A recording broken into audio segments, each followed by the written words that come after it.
Welcome to SAM Conversation, a program of South Asia Monitor. Today we are going to discuss the new space age opportunities for India's armed forces. And for this discussion, it's my pleasure to welcome my namesake, Lieutenant General Anil Bhat, retired, who is the Director General of the Indian Space Agency. I think ISRO, the Indian Space Research Organization, has made some great strides in the past couple of decades.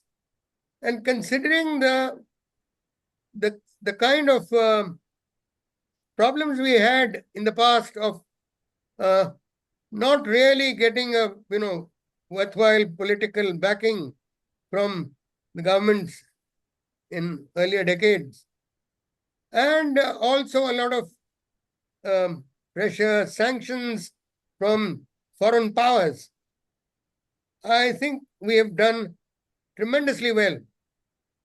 And ISRO has proved itself to be an organization which has not only reached out with modest resources,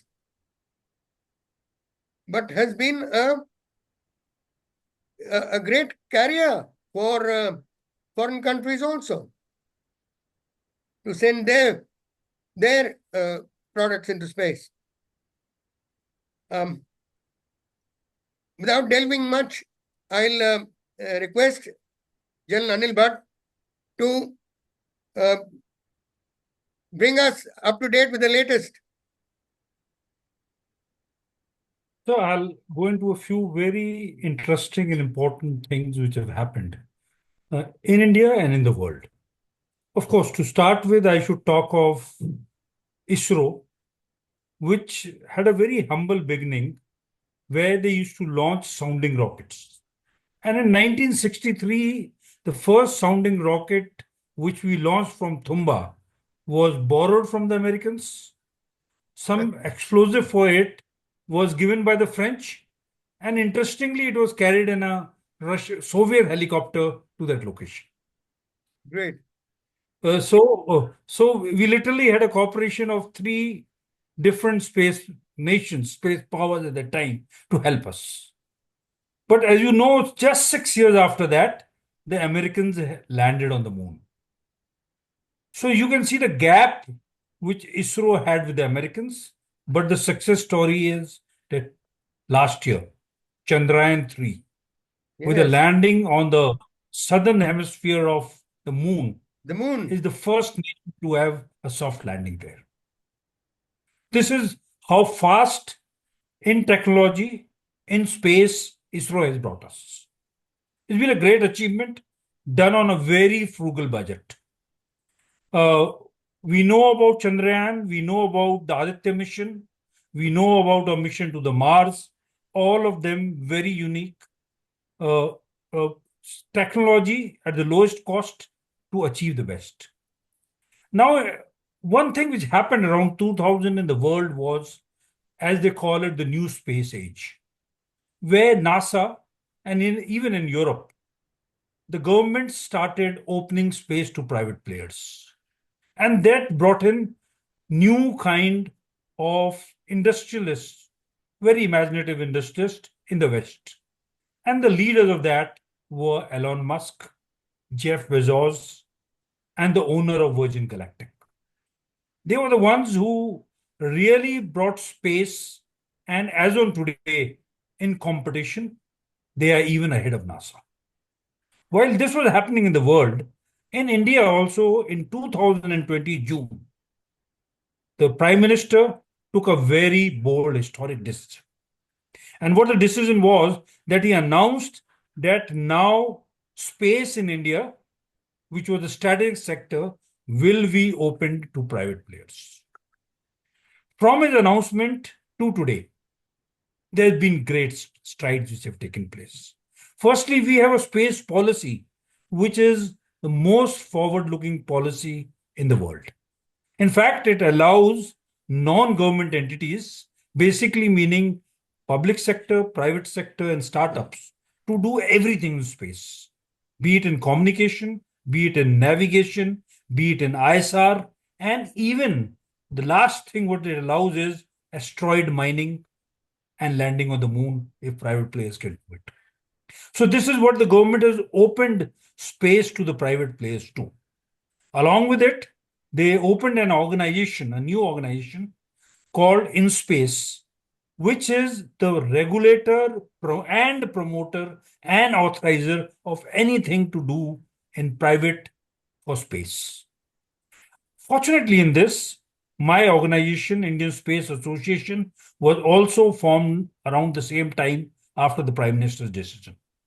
And what we could do with the Ministry of Defense was lay down 75 defense space challenges. What were they? They were the aspirations of the military, of the armed forces, of what do they require in future. Be it in communication, be it in PNT, be it in ground stations, they laid down 75 different things which they wanted to. And why are they called defense challenges? Because they are under a scheme called IDEX, where 1 crore, 10 crore, or even 25 crore are given to whoever wins the challenge. And this is a permission for co-production. Now, from 2000, when the private sector was not there, or if there were any suppliers to ISRO, they had no idea what did the defense forces required.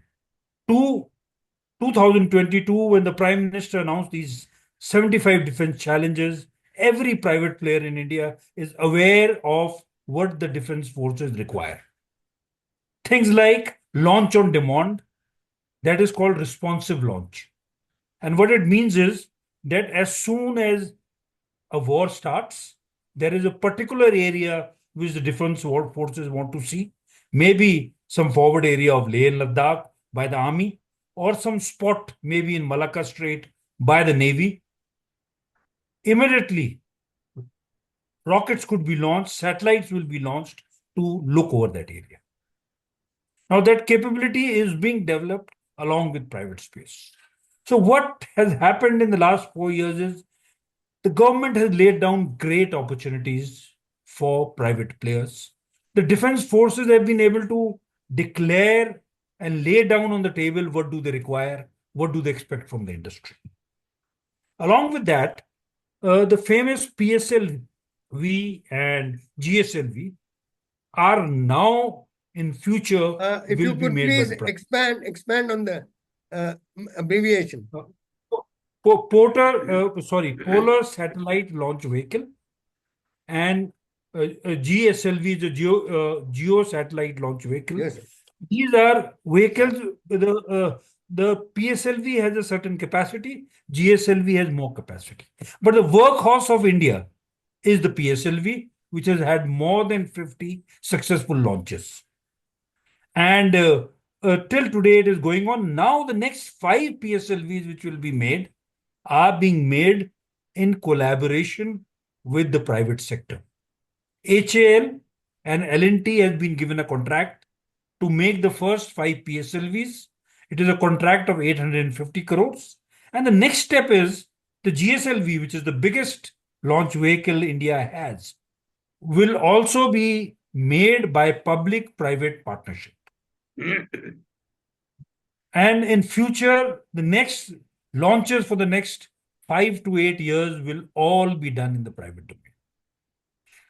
2 years back, ISRO also found another small rocket. A new rocket was, a launch vehicle was made that is called the SSLV, Small Satellite Launch Vehicle. Because now the requirements was, a PSLV or a GSLV is like a bus. It has a number of satellites in it, and those satellites are launched. Like India, the largest number was 106 satellites, which was a record for a long time. A total largest number of satellites being launched by one launch vehicle. But in modern times, there are requirements by different companies to launch their satellites in a short time and launch at different heights. maybe in the low Earth orbit, the medium Earth orbit, or in the geosynchronous orbit. So now SSLV is the preferred vehicle, a smaller vehicle. And so SSLV was launched successfully by ISRO, and now this technology is being transferred to the private sector that they can commercialize it. So, what we are looking in the future from the private sector is to be a supplier for the military, for the defense forces, as well as be a global supplier. Um, Also, yes, no, I thought let's we can link that up. On 8th October this year, 24, the Cabinet Committee for Security, headed by the Prime Minister, Mr. Narendra Modi, approved of phase 3 of the space-based surveillance, which involves launching of 52 satellites along the borders of China and Pakistan. And I think out of these 52, 52 will be low Earth orbit and geostationary orbit. 21 satellites will be made by ISRO and 31 by private companies. Am I right? yes.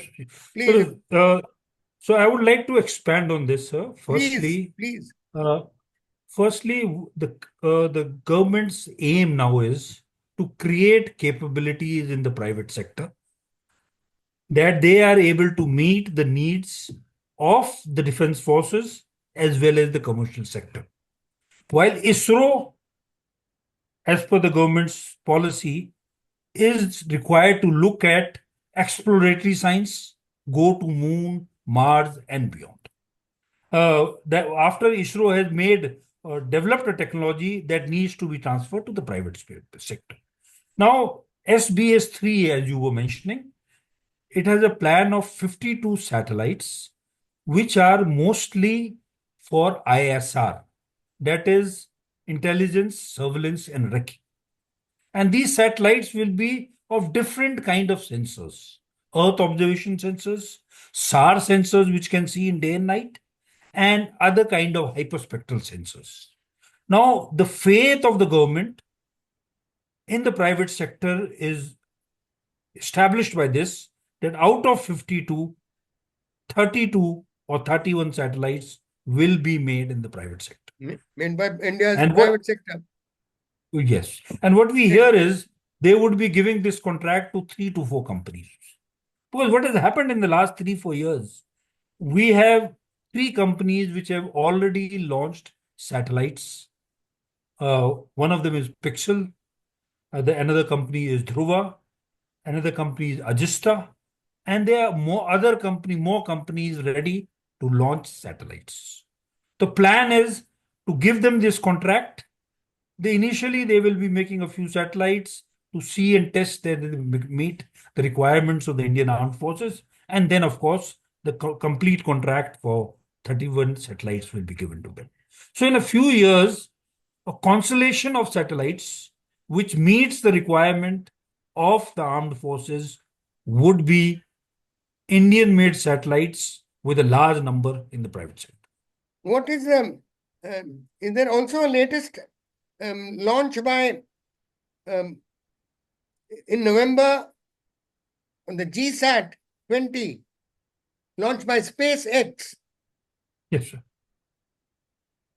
Now, one thing, and if you have been following space, sir, the capacities or the biggest satellite which can be carried by GSLV is limited to a certain amount of weight.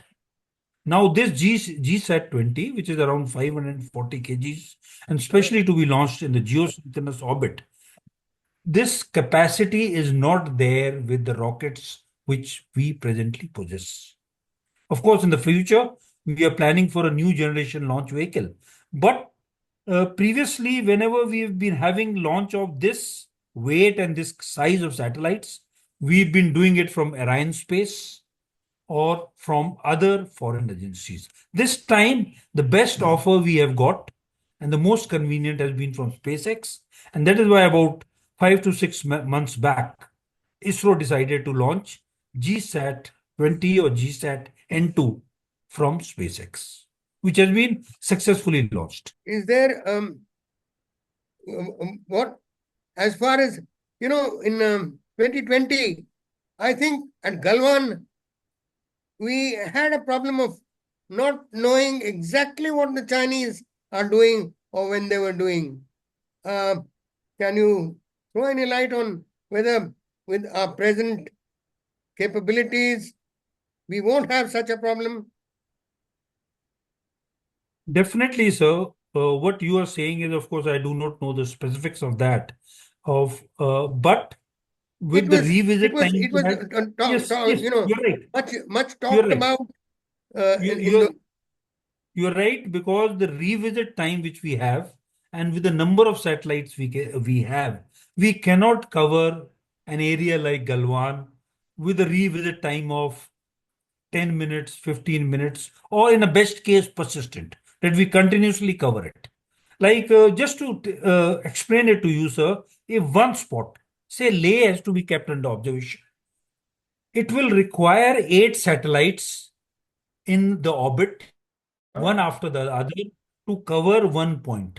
And that would be equivalent to the footprint of the satellite, what it can see. If the area is larger, it will be 8 multiplied by 2, 3, 4, or whatever.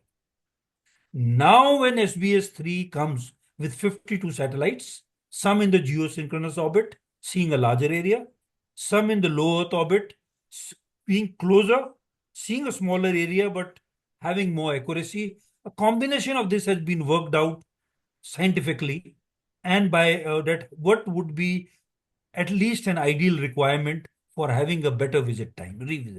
And that is why this number of 52 has been achieved. Maybe it will require a little more in the future, but 52 is the bare minimum requirement. Okay. And lastly, I think if we go back to the test we had at Pokhran, um, what Yes. is it, Mr. It was called the Smiling Buddha. Yes, Huh? you're right. You're right, sir. Um, And we were able to, um, well, we were able to keep the Americans in the dark. I mean, it just turned out that they didn't know exactly what and when we did what we did. because they also did not have a revisit time which was of lesser of 5 or 10 minutes or 20 minutes or half an hour. So Not we knew enough what time was the over the gap. target. Yes. Not So we enough knew time over the the gap. target. So we knew the gaps between when the satellite was looking at Pokhran and not, and we took advantage of that. No, I think that was an achievement. Um, Yes, uh, so that was a brilliant idea by our scientists that time, people who were doing this and thing, and also they it could, had the involvement of the Indian Army sappers. And yes, yes, well, yes. uh, anything further you'd like to add, Gil Bhatt? So, sir, today in any war which is going to get fought in the future, space is one to assist the three armed forces for better communication, for better navigation, as well as providing them an ISR which is persistent, meaning you can look at the enemy anywhere on your border for 24 hours. And more with the war which took place in Ukraine, this has become very clear. Today, both sides are totally visible to each other because of the capabilities of satellites you have. In fact, even China on the South China Sea has a revisit time of 10 to 12 minutes. Uh-huh.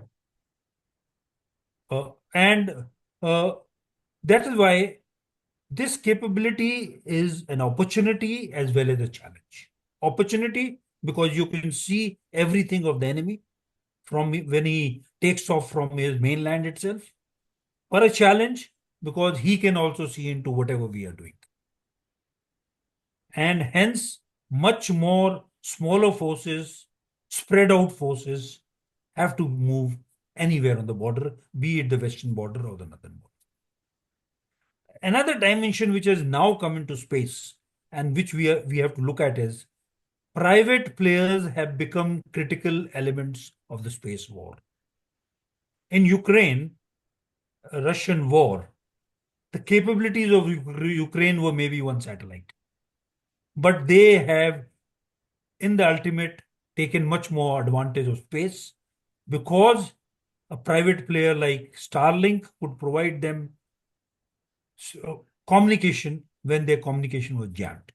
The entire communication of the Ukrainian army has been supported by a private player called Starlink. Similarly, ISR is being provided by three private companies called Maxar, Planet M, Hawkeye. They're all three private companies. So this is a new dimension of war in space where larger assets are being provided by private players. And that is why the development of private capability in India is equally important. Thank you, General Bhatt. Thank you for a very enlightening, session on this very exciting that period of achievements for us. Thank you.